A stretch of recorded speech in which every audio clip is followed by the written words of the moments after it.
No, I am a huge fan of just random team-ups, and while nowadays these three teaming up wouldn't be a big surprise considering their history.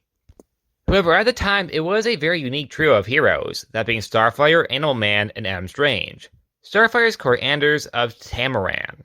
She is a Teen Titan with green light powers. Her sister Blackfire ended up betraying her for the throne by having her own sister sold into slavery.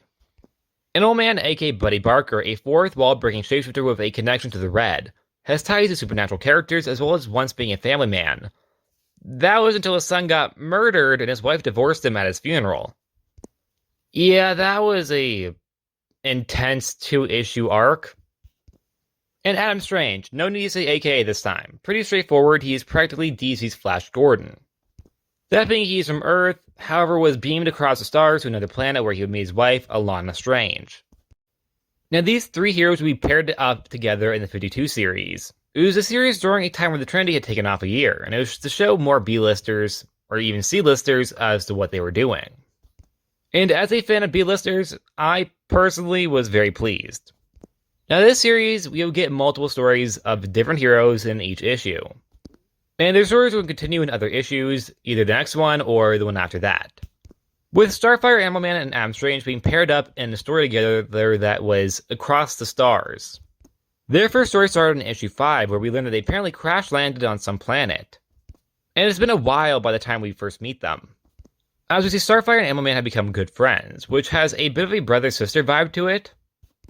Their stories will continue to go throughout the series as they try their best to just leave and get back home.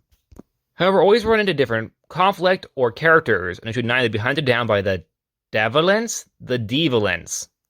He's a new god from Apokolips. This was because, well, heroes, and he works for Darkseid, so of course he's going to try to kill them.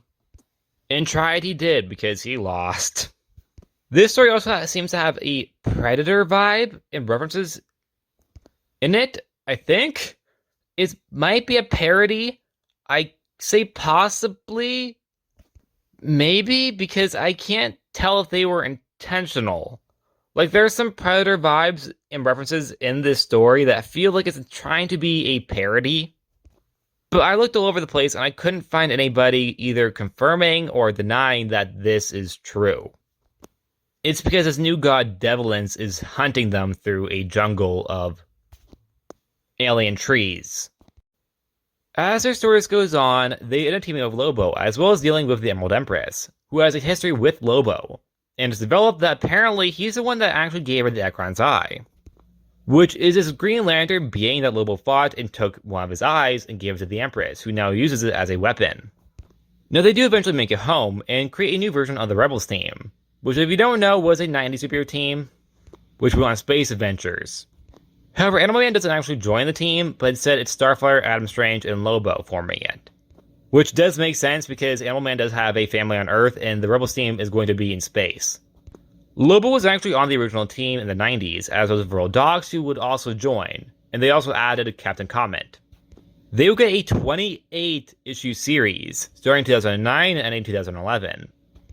Only ending because of New 52. That is a pretty decent run, and it was, in my opinion, a very strong one as well. This whole team-up, in my opinion, was very interesting because the characters that they chose for it was very random, but it worked. They mixed it together in a way that I thought they wouldn't, as I would have never expected Animal Man and Starfire to get along. I mean, I wouldn't think they would be enemies, but to see them be friends is interesting as well. This whole segment of the 52 series really builds in on a lot of the relationships being developed here between the heroes, and I personally really like it. However, of course, opinions can always vary. And that's it. Like always, please like, subscribe, and I'll see you guys next time. Bye!